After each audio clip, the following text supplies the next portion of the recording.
एक रील बनाने के हमें इतने पैसे मिलते हैं जितने बेचारे एक ब्रेन सर्जन को नहीं मिलते हैं ऑपरेशन करने के। बहुत बार ये फील होता है। एंड यार ये कैसी दुनिया है यार। हार्ड वर्क, ये वर्ड हम सब बचपन से सुन रहे हैं। हार्ड वर्क नहीं करोगे तो अच्छा कॉलेज नहीं मिलेगा, अच्छा कॉलेज नहीं मिलेगा तो अच्छी जॉब नहीं मिलेगी, और एक अच्छी जॉब नहीं मिलेगी तो शादी करना मुश्किल हो जाएगा। बस एक मीडियोकर लाइफ जीकर एक दिन मर जाओगे। हम सब ने देखा ही है कि कैसे हमारे पेरेंट्स दिन रात हार्ड वर्क करते हैं सिर्फ इसलिए ताकि वो हमें एक अच्छी जिंदगी दे सके, और फिर एक पॉइंट के बाद हम भी एग्जैक्टली वही करने लगते हैं, दिन रात हार्ड वर्क। पर एक बार आप ये क्लिप्स देखिए। It's so crazy, bhai. Like, I know this creator. She is minting 80 lakhs a month. What? And all she does is Instagram vlogs. But on an average 1 CR तो मेहनत करके बहुत अच्छा काम करके आराम से इंसान 1 CR 1 साल में कमा ही सकता है। भाई जिस कंपनी ने फायर किया था ना एरेशिया ने, उसके सीईओ से ज्यादा कमा रहा है। क्या आपको सच में लगता है कि ये लोग आपके पेरेंट्स से ज्यादा हार्डवर्क कर रहे हैं? The answer is no. In fact ये लोग तो इतनी वेकेशन 1 साल में लेते हैं जितने आपके पेरेंट्स ने शायद पूरी लाइफ में ना ली हो। इनको देखकर आपको तो यही लगेगा the world is not fair any more. But have you ever looked at all these creators and thought why the fuck are they making so much money?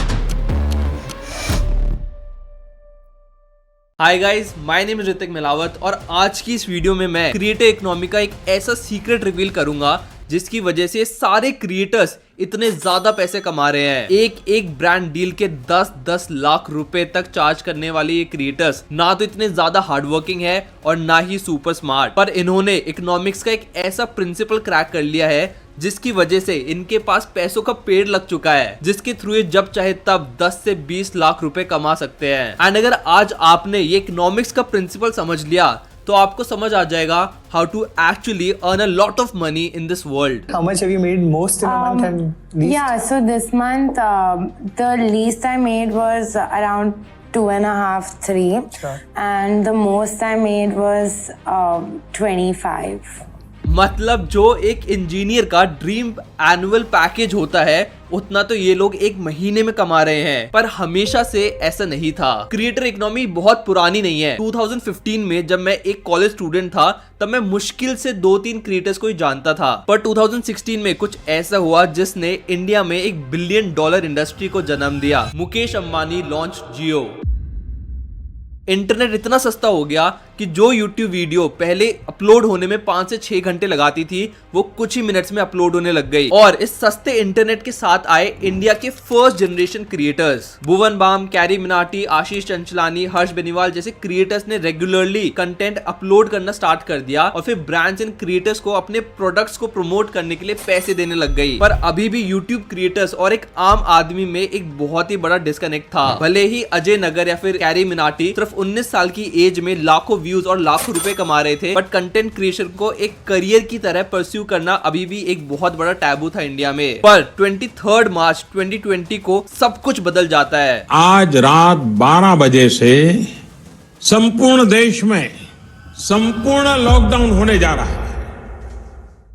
एक वायरस ने पूरी दुनिया को घर के अंदर रहने पर मजबूर कर दिया। लाखों लोगों की जॉब चली गई और जिनकी जॉब्स नहीं गई उनके पास भी अब दुनिया भर का फ्री टाइम था। इंस्टाग्राम ने भी इस चीज का पूरा फायदा उठाया और अगस्त 2020 में एक ऐसा फीचर लॉन्च किया जिसने students, married couples, working professionals और इवन सीनियर सिटीजन तक को भी एक कंटेंट क्रिएटर बना दिया। और वो फीचर था इंस्टाग्राम रील्स। जिन लोगों का लॉकडाउन से पहले इंस्टाग्राम अकाउंट तक नहीं था वो भी एकदम से कंटेंट क्रिएटर्स बन गए। इसका सबसे बड़ा रीजन था लो एंट्री ऑफ बैरियर। यूट्यूब पर एक 8 से 10 मिनट की वीडियो अपलोड करने के लिए घंटों की रिसर्च, एडिटिंग और डिजाइनिंग चाहिए, पर एक 30 सेकंड की रील बनाना कोई बड़ी बात नहीं है। सिर्फ एक फोन चाहिए और इंटरनेट कनेक्शन। और फिर उस टाइम पर व्यूअर्स के पास भी इतना ज्यादा फ्री टाइम था कि क्रिएटर्स को भी अच्छे खासे व्यूज मिल जाते थे। ये पूरा सोशल मीडिया इकोसिस्टम इतने स्ट्रेसफुल टाइम पर सभी के लिए एक एस्केप बन गया था, क्रिएटर्स के लिए भी और व्यूअर्स के लिए भी। पर असली गेम स्टार्ट हुआ जब इस पूरे सीन में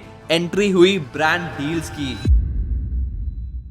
एक कंपनी के फिजिकल ऑफिस को एफिशिएंटली रन करने में काफी पैसा लगता है, पर पैंडेमिक में वर्क फ्रॉम होम की वजह से कंपनीज की कॉस्ट ऑलमोस्ट जीरो के बराबर हो गई। इसलिए सारे ब्रांड्स के मार्केटिंग बजट्स काफी ज्यादा इंक्रीज हो गए थे और इसका डायरेक्ट बेनिफिट मिला सारे कंटेंट क्रिएटर्स को। जो लोग अभी तक सिर्फ मजे के लिए कंटेंट क्रिएट कर रहे थे, उनको पहली बार ये लगा कि कंटेंट क्रिएशन को सच में सीरियसली लिया जा सकता है, क्योंकि जितने पैसे वो अपनी सैलरी से कमा रहे थे उससे कहीं ज्यादा पैसे वो ब्रांड डील से कमाने लग गए। And this started a race to get followers.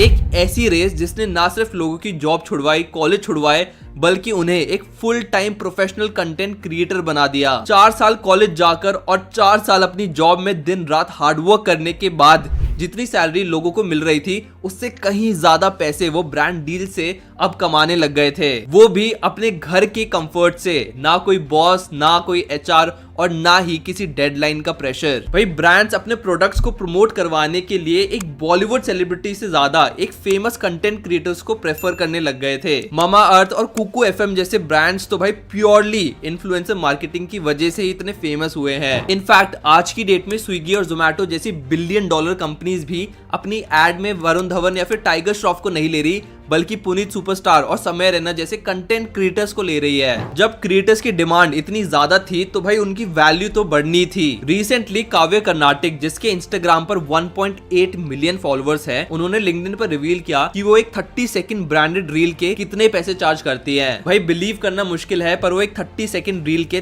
3 lakh रुपए चार्ज करती है। Being a creator myself, I can tell you कि कुछ इंस्टाग्राम क्रिएटर्स तो एक रील के 8 से 10 लाख रुपए तक चार्ज करते हैं और ब्रांड्स उनको इतने पैसे देने के लिए रेडी भी है। पर फिर क्वेश्चन ये उठता है कि भाई एक 30 to 60 सेकेंड्स की रील में ऐसा क्या है कि ब्रांड्स इन क्रिएटर्स को एक एवरेज इंजीनियर के एनुअल पैकेज जितना पैसा देने के लिए रेडी है। इसको समझने के लिए आपको इन्फ्लुएंसर मार्केटिंग की इकोनॉमिक्स ऑफ सेल्स को समझना होगा। आपने रिसेंटली इंस्टाग्राम पर इस क्रिएटर को तो जरूर देखा होगा। हर नेम इज अपूर्वा और इनके इंस्टाग्राम पर 2.3 मिलियन फॉलोअर्स है। The crazy thing about her is कि अपूर्वा की ऑलमोस्ट 50% रील्स ब्रांड कोलैब ही होती है। मतलब अगर वो महीने में 20 रील्स अपलोड करती हैं तो उसमें से 10 तो स्पॉन्सर्ड ही होती है। इनफैक्ट उन्हें इन रील्स पर 4 से 5 मिलियन व्यूज तो मिल ही जाते हैं। अब एक कंजर्वेटिव एस्टिमेशन भी ले तो एक रील पर 3 मिलियन व्यूज आते हैं, यानी 30 लाख लोग अपूर्वा को एक ब्रांड का 500 रुपए का प्रोडक्ट प्रमोट करते हुए देखते हैं। अब उसमें से अगर सिर्फ 1% लोगों ने भी उनका ये प्रोडक्ट खरीद लिया, यानी 30,000 लोगों ने उनका ये एक्चुअल प्रोडक्ट खरीद लिया, so the brand gets a revenue of 1.5 crore rupees. अब अगर अपूर्वा की एक रील से किसी ब्रांड को 30,000 नए कस्टमर्स और 1.5 करोड़ का रेवेन्यू मिल जाता है, तो भाई फिर वो ब्रांड अपूर्वा को 8 से 10 लाख रुपए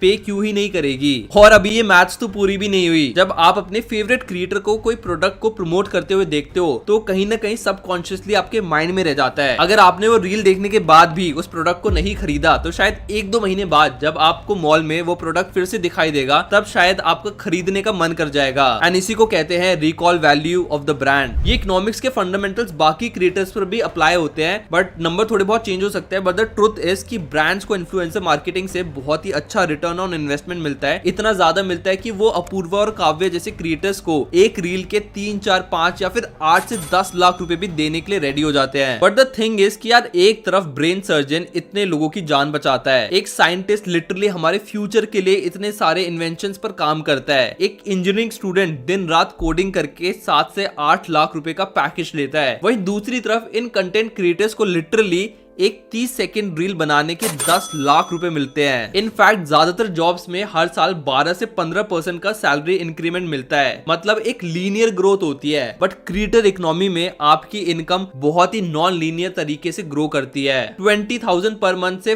5 लाख रुपीस पर मंथ जाने में बहुत ज्यादा टाइम नहीं लगता, लगती है तो 5 से 6 वायरल रील्स। भाई इकोसिस्टम में फेयर जैसा तो कुछ बचा ही नहीं है, सब कुछ अनफेयर हो गया है। ना एफर्ट्स और आउटकम का रेशियो फेयर है, ना ही हार्डवर्क और इनकम का रेशियो फेयर है। तो भाई फिर क्या हम सब अपनी जॉब छोड़कर एक कंटेंट क्रिएटर ही बन जाएं? तो देखो यार, जिस काम के पैसे कंटेंट क्रिएटर्स ब्रांड से ले रहे हैं वो कोई नया नहीं है। इन्फ्लुएंसर मार्केटिंग तब से एग्जिस्ट करती है जब शायद इंटरनेट भी एग्जिस्ट नहीं करता था। बॉलीवुड सुपरस्टार्स को हमेशा से ही एडवर्टाइजमेंट के लाखों करोड़ों रुपए मिलते आ रहे हैं। इनफैक्ट कोई भी आर्टिस्टिक प्रोफेशन ले लो, बीट एक्टिंग, मॉडलिंग या फिर स्पोर्ट्स, अपने प्रोफेशन से ज्यादा पैसे ये लोग ब्रांड्स प्रोडक्ट को प्रमोट करने से कमाते हैं। विराट कोहली कोहली को बीसीसीआई से साल के बस 7 करोड़ रुपए ही मिलते हैं, बट उनकी नेटवर्थ 1000 करोड़ से भी ज्यादा है। कैसे? क्योंकि वो बहुत बड़ी बड़ी ब्रांड डील्स करते हैं। और क्रिएटर्स पर भी सेम ही चीज अप्लाई होती है। जो ब्रांड्स पहले बॉलीवुड एक्टर्स या फिर स्पोर्ट्समैन को पैसे देते थे, जो ब्रांड्स पहले न्यूज़पेपर में एडवर्टाइजमेंट करवाते थे, या फिर जो ब्रांड्स पहले टीवी पर एड रन करते थे, अब वो सब के सब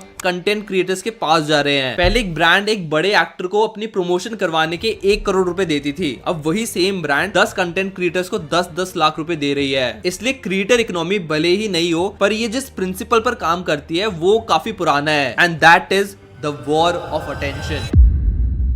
पहले ब्रांड्स एक्टर को इसलिए पे करते थे क्योंकि उनके पास ऑडियंस की अटेंशन थी। अब वही सुपर पावर आजकल के कंटेंट क्रिएटर्स के पास आ गई है। 10 लाख फॉलोअर्स का डिस्ट्रीब्यूशन चैनल इतना बड़ा वैल्यूएबल एसेट है कि इसके लिए लोग कुछ भी कर सकते हैं। अली अब्दाल जो कि बहुत ही फेमस यूट्यूबर है, वो कैम्ब्रिज यूनिवर्सिटी से मेडिकल करने के बाद डॉक्टर नहीं बल्कि एक कंटेंट क्रिएटर बन गए। इनफैक्ट निखिल कामत भी बिलियनेयर तो जीरोदा से बन गए, पर डिस्ट्रीब्यूशन तो कंटेंट क्रिएट करके ही बनाना पड़ेगा। और इसी अटेंशन का फायदा उठाती है बड़ी बड़ी companies. The hard truth is that we are all living in an attention economy. जिसके पास अटेंशन है वो भाई पैसा कमाएगा ही। अब ये बात आपको अच्छी लगे या फिर बुरी लगे, बट ये सच है। और फिर इट्स एन ओल्ड सेइंग कि अगर आप किसी प्रोडक्ट के लिए पे नहीं कर रहे हो तो आप ही प्रोडक्ट हो। आपकी अटेंशन को मोनेटाइज करके ये क्रिएटर्स लाखों करोड़ों रुपए कमा रहे हैं। ऊपर से क्रिएटर ही इतने ज्यादा है कि आपकी अटेंशन डिवाइड ही हो जाती है। आज के टाइम पर अटेंशन इतनी ज्यादा स्कार्स है कि जिस क्रिएटर के पास सच में आपकी अटेंशन है, वो इस अटेंशन को मोनेटाइज करके आराम से महीने के 10 से 15 लाख रुपए कमा सकते हैं। क्योंकि भाई जो चीज स्कार्स है भाई उसी की वैल्यू ज्यादा होती है। बिटकॉइन की वैल्यू इतनी ज्यादा इसलिए है क्योंकि दुनिया में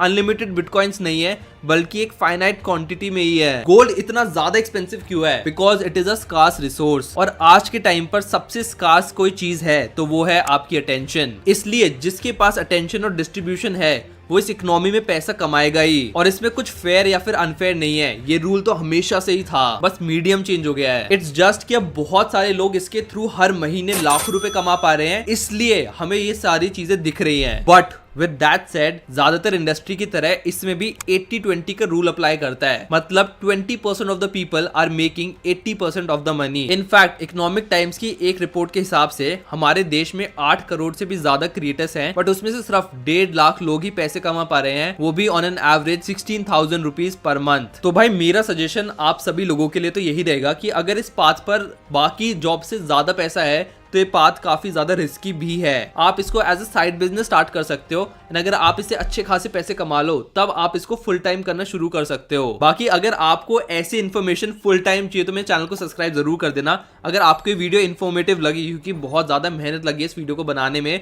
तो वीडियो को लाइक जरूर कर देना। मेरे को कमेंट सेक्शन में जरूर बताना कि आप किस पे चाहते हो कि मैं नेक्स्ट वीडियो बनाऊं। I will see in the next video. Okay, thank you, bye.